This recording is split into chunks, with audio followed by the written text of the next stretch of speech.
Shalom, shalom, shalom.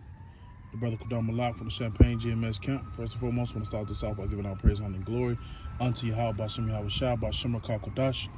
Double honors be due to my elders, the apostles of Great Millstone that rule well, who taught me this truth.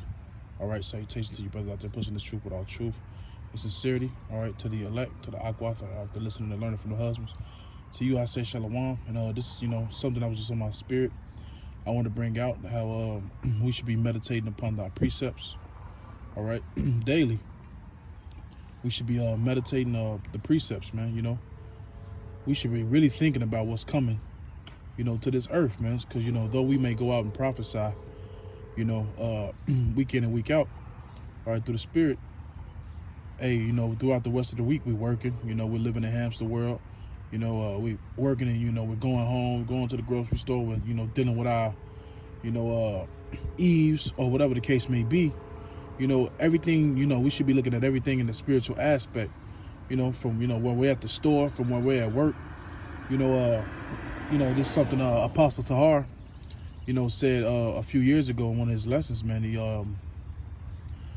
He said you should be lining up who the 2/3 are in your mind, all right, who the elect may be, all right, the characteristics of the elect and the characteristics of, the 2/3, man, who Esau is, man. Everything should be looked at with a spiritual aspect, man. Not just going out, prophesying, and through the week, it's almost like you don't know shit. It's through the week, it's almost like you're not thinking about these things that are to come. The scriptures say, we have to meditate what's to come, man. We're supposed to be looking at, Esau like the devil he is. We're supposed to be looking at 2/3 throughout the week as the 2/3 they are, man. If they're playing, if they're living out their lot, man. All right, and who the elect may be, all right, by the work they're putting in. If they're, constantly, watching videos or coming to the camp, all right, and striving for the truth, because a lot of things are about to take place in this place called America, aka Babylon the Great, man. A lot of things are about to take place, man. All right, and all right, the devil, all right, he's putting these things in motion, man. Now, 2/3 are they're blind to this thing, man. The Lord has them blinded, man. They can't see, all right. But as the scriptures say, you are not in darkness, all right. Roughly paraphrasing, you are not in darkness, man. We in the light. The Lord gave us the light, the wisdom, and knowledge, to understand, to see these things clear, man. How Esau is setting up for his so-called new world order, man. All right, how he's about to come with his, digital currency, all right, which is ultimately going to lead to the Charagma, all right, the RFID chip, all right, which should take place, which should come upon the whole world, as the scripture say in Revelation. This thing is going to come upon the whole world, man. Life as we know is about to change, man, drastically. All right, it's about to change, man. Everything ain't going to be the same, man. All right, well, hey, like the Elder Malcolm said, at the Passover, he said something beautiful, man. He said, hey, one day everything is going to be regular, so-called regular. And then before you know it, you're going to look up and, hey, in that same day or that next day, man, it's just everything going to change drastically, man. All right. Which Esau, he pretty much, gave us a run for how fast things can change, man. And you've seen that with the, his little fake, pestilence. I don't even want to say the word. All right. But it's, his juice world. All right. And, how things change, man. How certain stores wasn't taking cash. They were only doing card.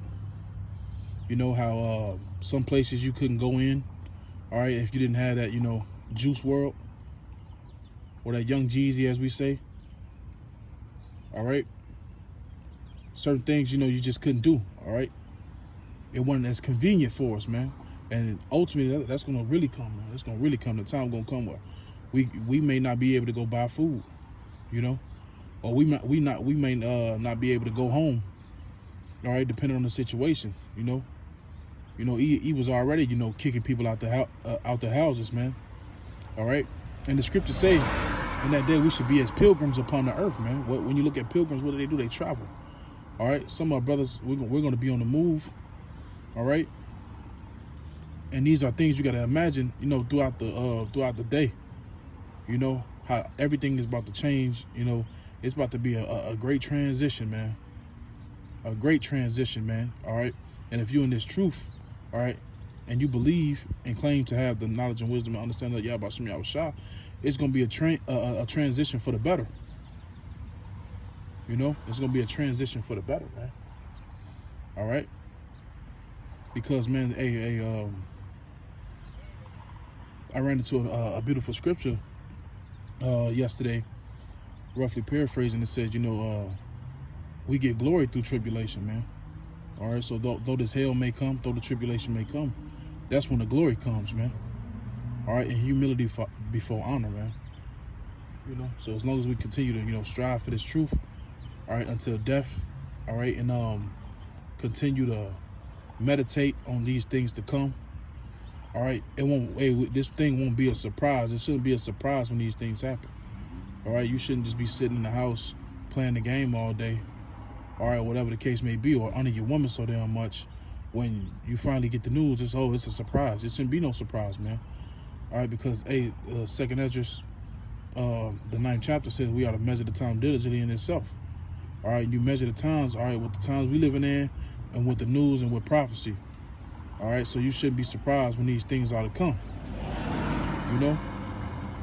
So, you know, I ain't want to really make this long. I just want to, you know, put out something, you know, Lord willing, that may be, you know, edifying. How we ought to, you know, meditate on these scriptures that we're reading. All right, and we going out prophesying, man. You know, don't be a 1 week instant Israelite, as we call them, instant Israelites, man. All right, 1 minute, you know, you just, you know, living your little life or whatever, you know. In the next minute, you just super duper Israelite, man. All right, through the Spirit, we supposed to be, you know, super duper all throughout the week through the Spirit. You know, that same Spirit we have at camp, we should have out the week. You know, how we're, you know, being, you know, circumspect and measuring the times. You know, this should be a weekly thing, not a 1 week. Don't be a 1 week Israelite. That's what I'm getting to. You know, all these things that we say at camp, you should be thinking all throughout the week. You know. So, and that's pretty much for, you know, a lot of younger brothers coming in also.